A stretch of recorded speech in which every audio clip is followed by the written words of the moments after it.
The holiness of Jesus will be given to the believer. Therefore, the believer becomes holy, and therefore there is no more need to die. God's love offers salvation from sin, and God's love makes salvation from sin available in and through Jesus.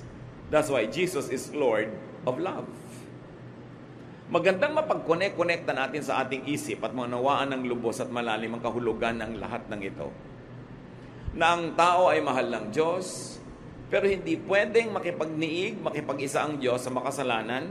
So ang ginawa niya sa kanyang pagmamahal ay pinadala niya ang kanyang anak na si Jesus, na sa pamamagitan ni Jesus ang mananalig sa kanya ay magiging banal, therefore na-solve ang problem.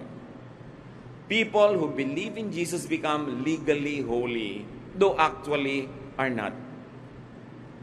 Sa totoong buhay, sa pang-araw-araw na buhay, walang banal.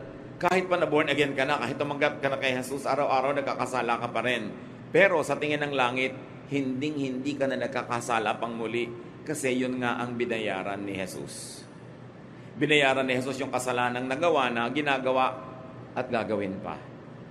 Ang laging takot ng iba sa teaching na yan, baka daw abusuhin ng iba. No person who truly receives the love and forgiveness of God will ever use that love as a license to deliberately live in sin. That is impossible. Kaya huwag tayong sobrang mag-alala, ma-underestimate natin ang power ng Holy Spirit to convict, at yun ding conviction ng mga tao to live a righteous life. Kaya ang iba ayaw nila nagtuturo ng salvation which is eternal because they're afraid that it might be abused.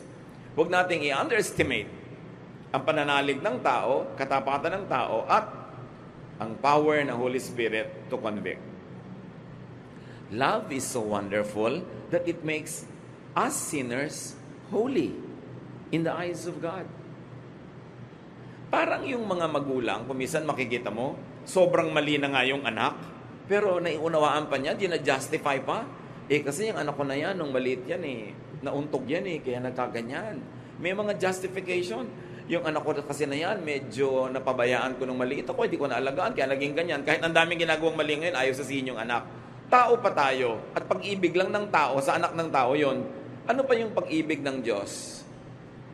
Through Jesus, that can justify sinners. At hindi naman naging libre, may bayad. Ang nagbayad ay ang anak ng Panginoong natin sa langit, si Jesus mismo. That's why that alone makes love very wonderful. Napapaganda ng pag-ibig yung hindi maganda. Napapalinis yung hindi malinis. That's why sa tingin ng Diyos, ang mga tumanggap kay Jesus ay malinis, banal. Not because we really are, but because the love of Jesus makes us holy and acceptable to God.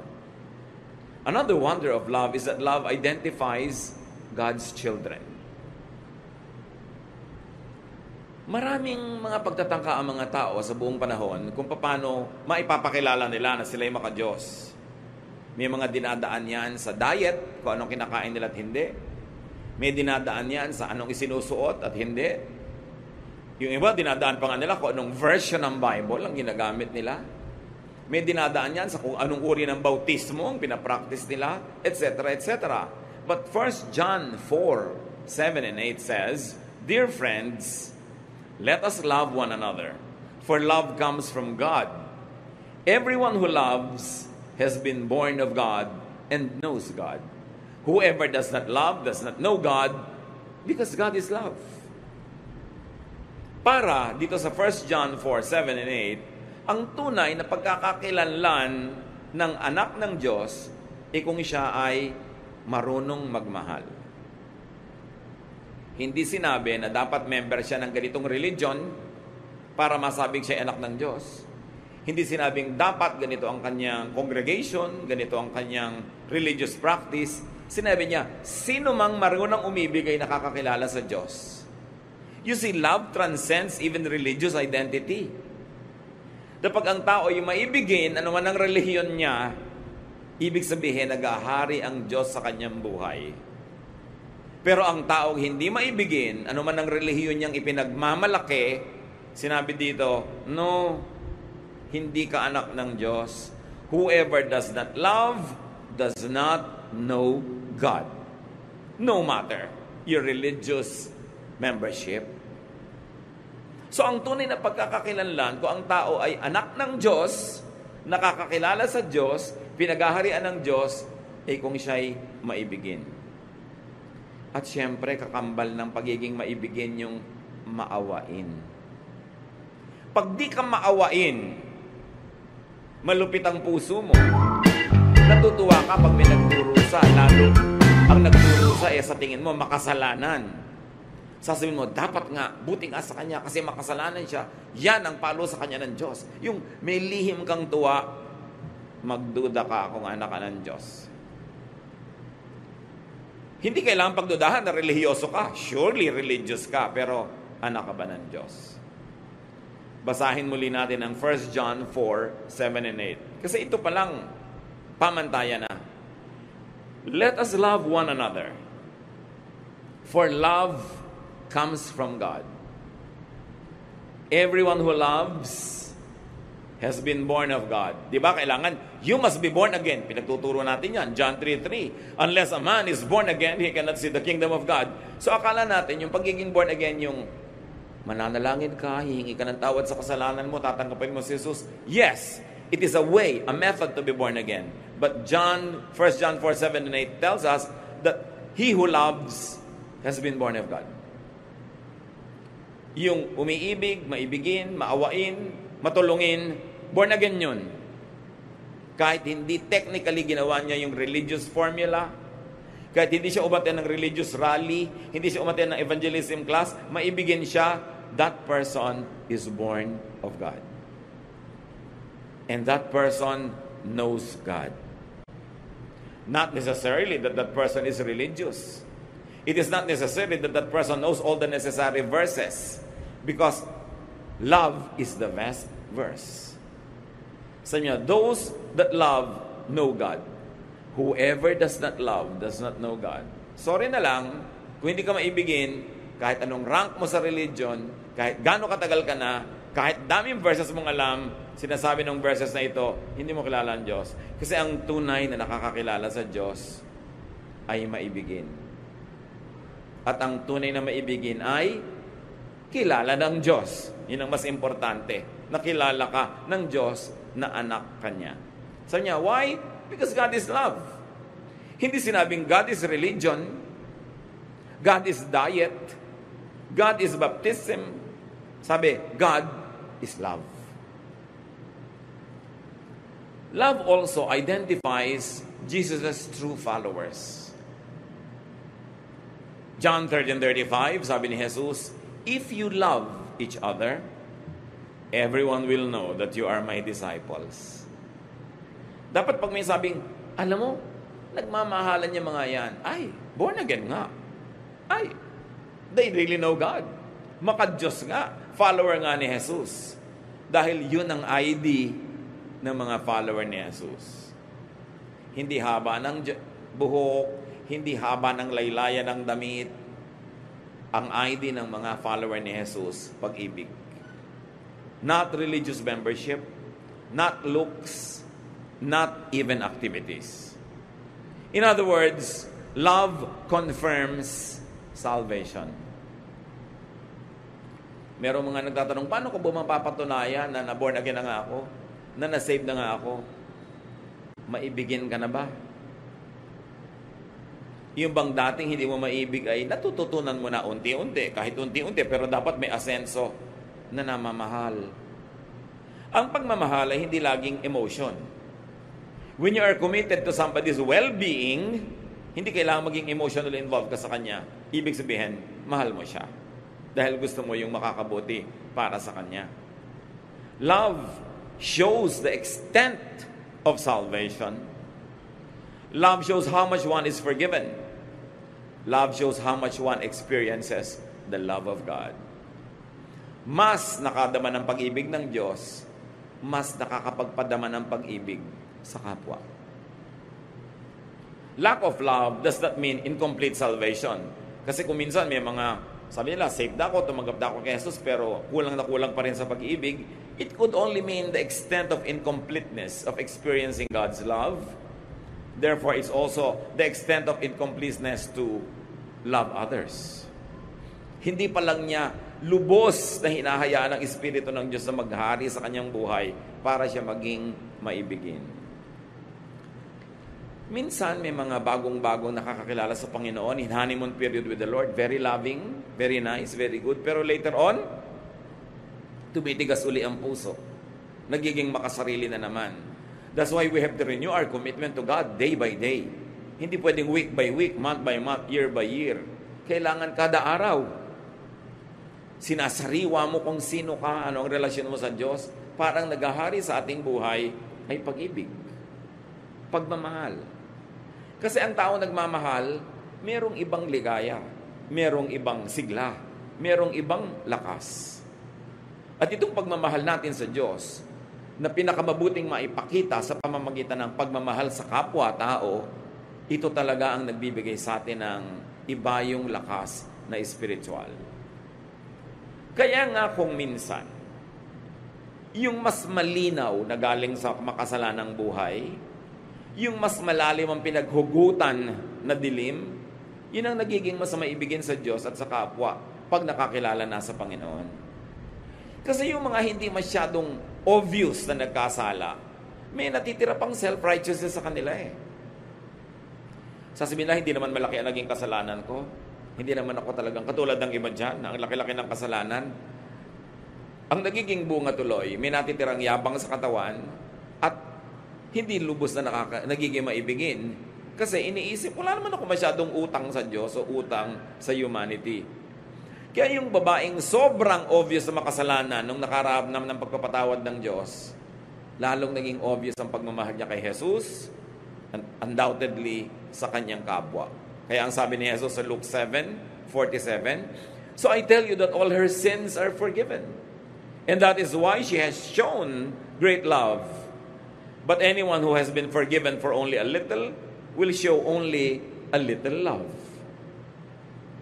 Itong babae kasing ito, binasag niya ang napakamahal niyang pabango. Meron kasi mga alabaster jars nung araw na para matanggal mo yung laman na pabango sa loob, kailangan mong basagin. Wala namang roskas. Wala namang tapon na pangsara. So pag bubuksan mo na siya, ubusin mo na dahil binuksan mo na yung lalagyan. At ito ang binasag niya para ibuhos sa Panginoon yung pabango. Ang mahal-mahal, ang bango-bangong halimuyak. At nagtataka yung mga tao, sabi nila, kung talagang propeta tong Jesus na to, dapat alam niyang masamang babae itong humihipo sa kanya, iiyak-iyak dito, nagmiminisa sa kanya. At sabi ni Lord, bakit niyo tinitingnan? Kaya ganyan siyang magmahal sa akin. Sobra siyang makasalanan. Ang laki ng patawad na tinanggap niya, kaya ganun din siya kalaki na magmahal. Kayo, inaakala nyo, hindi naman kayo masyadong makasalanan, kaya heto, dumating ako dito, hindi nyo ako binigyan ng tubig panghugas ng paa ko. Hindi nyo na ako binigyan kahit mumurahing pabango to anoint me. Hindi nyo ako pinapansin dito. Dahil iniisip nyo, hindi nyo naman obligasyon yon kasi hindi naman kayo makasalanan. At yun kung minsan ang disadvantage, so ang mga kasalanan ay tago, lihim, o hindi obvious na kasalanan, pero kasalanan pa rin. Ang pakiramdam nila sa sarili nila, they are better than others. And because they feel that way, they act in a superior way. They do not serve very well. So they don't appreciate God's love as much as those who know that they have been forgiven in a big way. Kaya sabi niya, kung talagang ramdam mo na napatawad ka sa malaking paraan, malaki ka rin umibig. Malaki din ang pag-ibig mo. At nagbabasag ka ng mamahaling pabango para i-offer, hindi yung kung ano na lang, pwede na. Pagka kasi iniisip ng tao, hindi siya masyadong makasalanan, ang pakiramdam niya, hindi rin niya masyadong kailangan ng pagpapatawad, at hindi rin niya kailangan masyadong mag-make up at magbayad-bayad sa kanyang mga kasalanan. The amount of forgiveness is not determined by God's capacity or willingness to forgive, because God loves to forgive completely. Kung ang natatanggap nating pagpapatawad ay hindi nalilimitahan ng kakayahan ng Diyos dahil kayang-kaya naman niya at gusto pa niya na magpatawad ng ganap, bakit merong hindi masyadong ganap ang natatanggap na kapatawaran o yung assurance ng kapatawaran o yung pag-ibig na kasama sa pagpapatawad ng Diyos. Kasi nalilimitahan nga yun ng kanyang pananalig sa sarili. The love we receive from God is not limited by God's capacity to give. It is limited by our capacity to receive. Konti ang natatanggap mo kasi maliit lang ang lalagyan na nakasahod. Pero kung malaki ang ilalagay mo doon na lalagyan, kayang-kaya pa rin punuin ng Diyos yun kasi kaya niyang punuin ang lahat. Gaano kaganap ang pagpapatawad ng Diyos sa ating kasalanan? Psalm 103 verse 12, how far has the Lord taken our sins from us? Farther than the distance from east to west. At gaano kalayo ang silangan sa kanluran o yung dulo ng silangan sa dulo ng kanluran. Whatever that means to every generation, it only means one thing. Ang layo, layo, layo, layo noon. Hindi yun pwedeng magkadikit o magkalapit. At ganun daw kalayo, inilayo ng Diyos sa atin ang ating kasalanan nung tayo'y pinatawad. Kaya pandaraya ng kaaway, pagka ikaw ay tumanggap na sa Panginoon, nagsisi ka na, humingi ka na ng tawad, tapos inuusig ka pa rin ang budhi mo pagkatapos. Hindi mo natanggap ng buong buo yung benefit ng pagpapatawad. Although tinanggap mo yung buong pagpapatawad. Pero siguro may duda ka pa sa iyong isip. May nagbibigay sa'yo ng duda. Kaya tuloy, hindi mo na-enjoy yung full benefit of your membership in God's family, though you are already a full member because you have been forgiven. Kaya ang unang bandaraya ng kaaway sa atin ay tigasan ng ating puso, takpan ng ating mata at tenga, ilayo tayong makarinig ng mensahe ng kaligtasan sa pamamagitan ni Jesus. At kung hindi napigil ng kaaway na mangyari yon, ang susunod niyang gagawin ay babawasan niya, pipigilan niya, na lubos nating maunawaan ang ibig sabihin ng mapatawad. Babawasan niya ang ating peace of mind, dadagdagan niya ating guilt feelings, bibigyan tayo ng mga duda tungkol sa ating salvation. Kasi kung hindi niya maaagaw yung salvation sa atin, aagawin niya yung joy of salvation. Why? Because the devil comes only to steal, kill, and destroy. Ang magagandang bagay na gusto ibigay sa atin ng Panginoon ay pipilitin ng diablong papangitin, sirain, or at least bawasan. Yung asahan na mapagpapala kayo ng Diyos. Ang gusto niya, buo. Buuin. At sapagkat hindi tayo perfect, siguro hindi mo laging 100% maibibigay, pero kung 99, 95, 97, bibilangin na yun as buo. Kesa 2, 3, 30, 24. Sobrang daming kulang nun. Kaya magmamahal na lang tayo, sige na, magmahal ka na. Maglilingkod ka, yung best mo. You're going to give your best. Give your alabaster jar of perfume. Hindi yung kung ano-ano lang. Kasi dapat buo. At yung buo lang ang paglapit sa Diyos ang makakatanggap din ng buong pagpapala. Hindi ka para-kapraso, hindi punit-punit, hindi pilas-pilas, hindi kakaunti. Another wonder of love is that love erases sin. Nabubura ang kasalanan. 1 Peter 4:8. Above all, love each other deeply because love covers over a multitude of sins. The contemporary English version says, love wipes away many sins. But the wonder of this verse is in its Greek original, not in its English translations. Kasi yung Greek rendering of 1 Peter 4:8, parehong pwedeng basahin mo na pag may pag-ibig, nabubura ang mga kasalanan ng nagpatawad at kasalanan ng pinatawad. Pwede mong basahin both ways. Kaya sa English, hindi mo, ang tanong mo kung ikaw ay masuriin mag-aral, okay, love covers over a multitude of sins. Whose sins are covered? Sin ba nung pinatawad at minahal o sin nung nagmahal at nagpatawad? But the Greek rendition could be read both ways. Therefore, that was the intention of the Spirit when the verses were written in Greek. That when you love, your love erases the sin of the object of your love, but it also erases yours. Parehong nakikinabang yung pinapatawad at nagpapatawad, yung umiibig at iniibig. Kaya inuutos sa atin, forgive one another. Because if you do not forgive others, God also won't forgive you.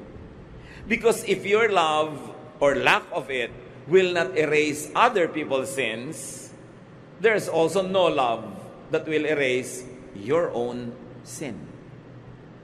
Kaya napakalaking benepisyo na magmahal. Huwag kang magkwenta. Huwag mo sabihing, nalugi ako sa pagmamahal sa'yo. Nalugi ako sa pagpapatawad sa'yo. Nalugi ako sa paggawa sa'yo ng mabuti. No, dahil sa iyong pag-ibig, siya at ikaw na umibig ay parehong nakikinabang. Pero siyempre, kung tayo naman yung tumatanggap ng pag-ibig ng kapwa, lalo pagpapatawad ng kapwa, mainam na kahit siya may premyo na sa Diyos, meron pa rin siyang premyo galing sa atin na napatawad at tumanggap ng kanyang pag-ibig. Huwag natin sasabihin, dahil minahal mo ako, tinulungan mo ako, Diyos na ang bahala sa'yo. Dapat, gagawa tayo ng paraan na tayo man magsukli. Pero kung ikaw yung nagbigay, tas hindi ka nasukli anong tao, ibukas mo ang mata mo sa ibinigay sa'yo ng Diyos. Dahil pati ang iyong mga kasalanan ay nabubura pag nagpapatawad ka at bumubura ng kasalanan ng iba. God's love in and through Jesus covers over and wipes away people's sins. Love for one another covers over and wipes away other people's sins and one's own sins. Ano ang napakalinaw na moral lesson niyan agad, mga kapatid? If you can't be sinless, love all the more. Kung di ka makapamuhay ng walang kasalanan, nagkakaroon ka pa rin ng mga kasalanan, anong ipambubura mo doon? Pag-ibig sa kapwa. Pagmamahal. Kaya mas marami kang hindi malampasan pang kasalanan, hindi mapagtagumpayan, mas sikapin mo maging maibigin, patawad sa kapwa. Kasi sa pagbubura mo ng kasalanan nila, dahil minamahal mo sila, pati ang sayo nabubura. Baligtarin niyo, mga kapatid. Kung di kayo marunong magpatawad, ano nangyayari sa mga kasalanan nyo? Di rin napapatawad. Pag hindi kayo marunong magbura ng utang ng iba, ang utang nyo rin hindi nabubura. Kaya sa Matthew chapter 6, ang linaw ng sinabi sa Lord's Prayer, forgive us as we forgive those who sin against us. Patawarin mo kami, gaya rin naman ng pagpapatawad namin sa nagkakasala sa amin.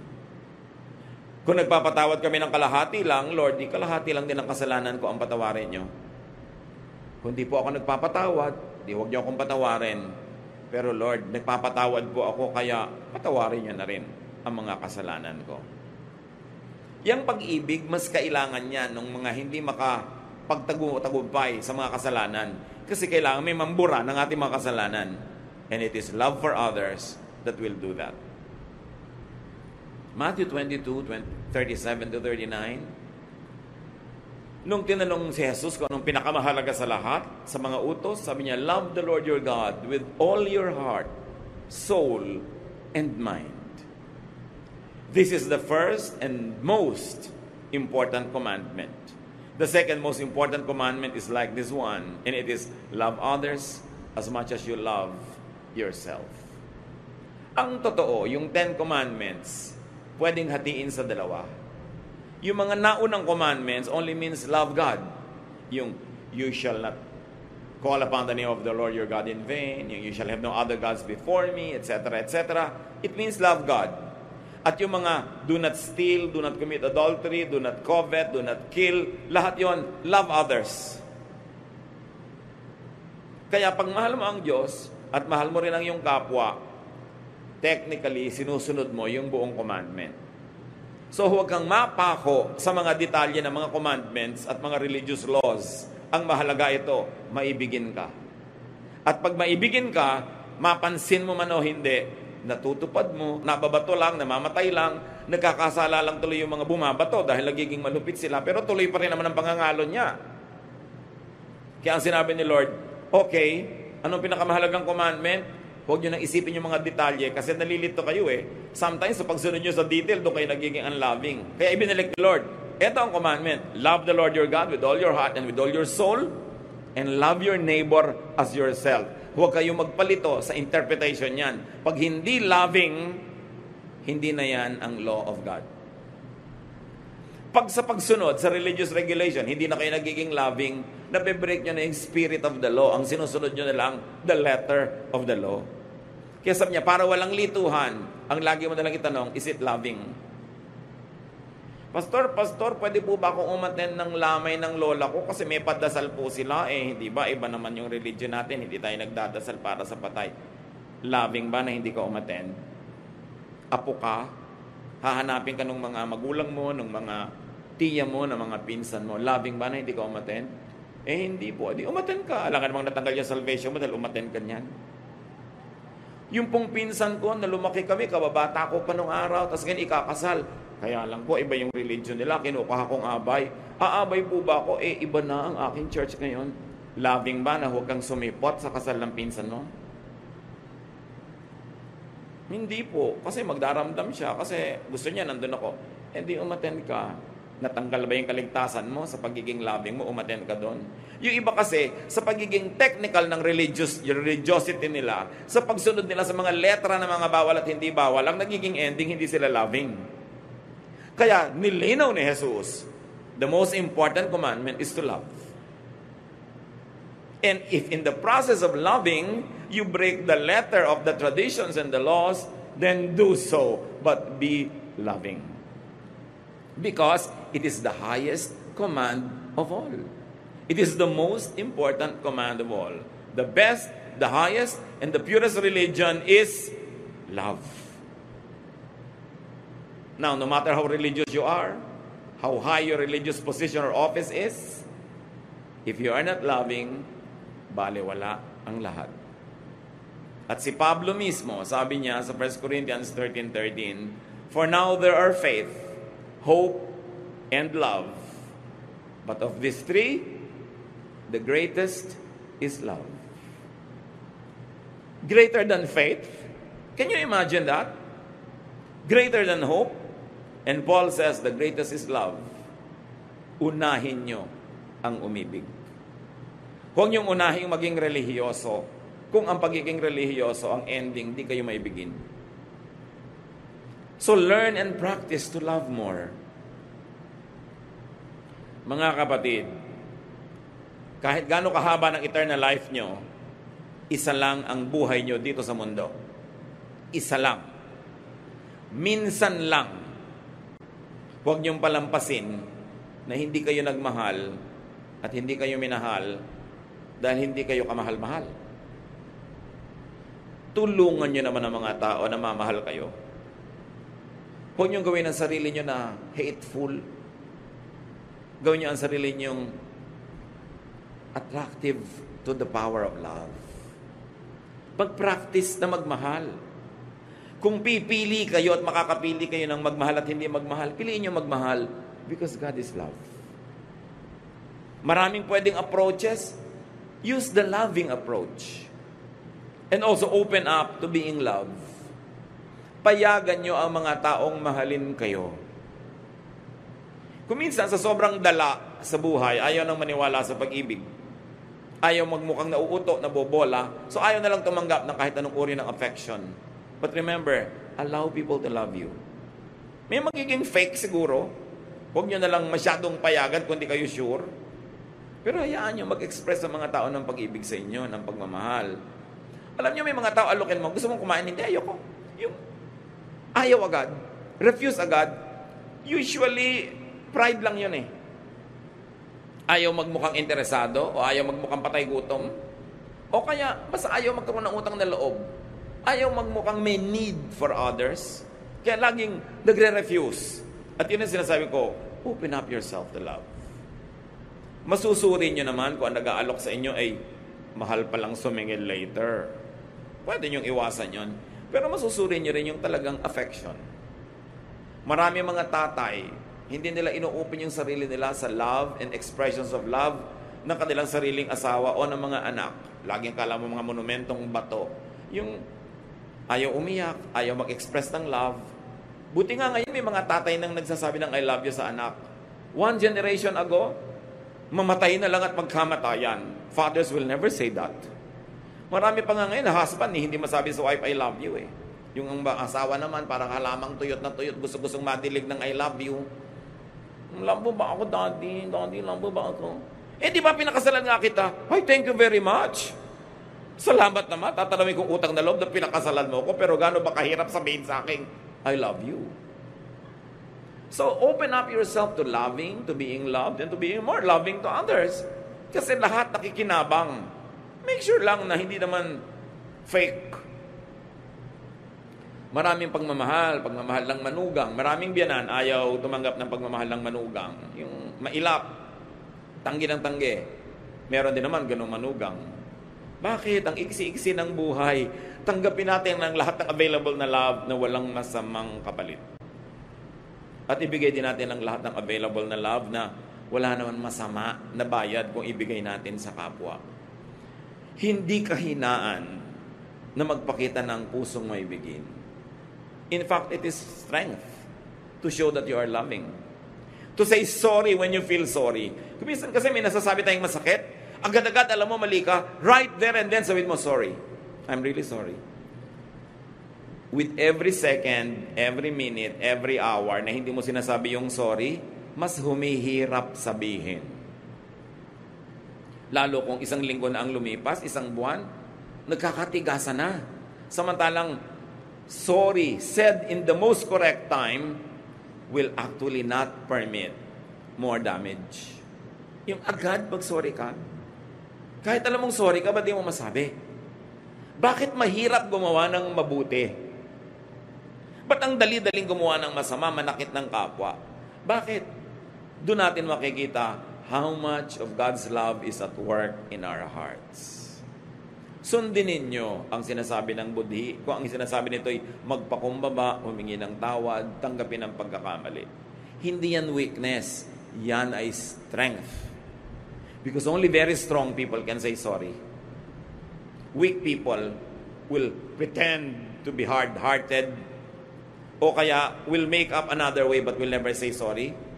But it really takes great courage and it takes great character to be able to do that. Open up to being loved and let people love each other. Huwag kayong mainis, mainggit pag may nagmamahalan. Mabuti nga, there are 2 less lonely people in the world. Tapos mga kontrabida ka pa pag may nagmamahalan. Alam nyo ba na may mga biyena na nabubuisit pag yung anak nila at yung manugang ay lovey-dovey? Bakit? Mabuti nga may nagmamahal sa anak nyo at may minamahal siya. Walang sa lugar yung mga magulang na nagsiselos pa. Of course, hindi romantic selos, pero parental selos. Pero wala yun sa lugar. Marami ring mga manugang nagsiselos sa biyanan. Inis na inis sa anak pagka nagpupunta yung anak doon sa nanay niya. Magkaiba naman kayo ng sitwasyon ng biyanan mo, so hindi kayo dapat magselosan. Hindi kayo magkatalo. Magkaiba kayo. You are in another level. Kaya kailangan mag-mature tayo. Payagan din natin ang mga taong magmahalan. Sabi nga nung isang tula, better by far you should forget and smile than that you should remember and be sad. Yun ang pagmamahal. Mabuti nang malimutan mo ako habang malayo ka. Kesa naman naaalala mo ko, malungkot ka, limutin mo na ako na masaya ka. Love, ha? Pero iba, bakit ang saya-saya mo dyan? Nakita ko sa Facebook, ang laki-laki ng tawa mo.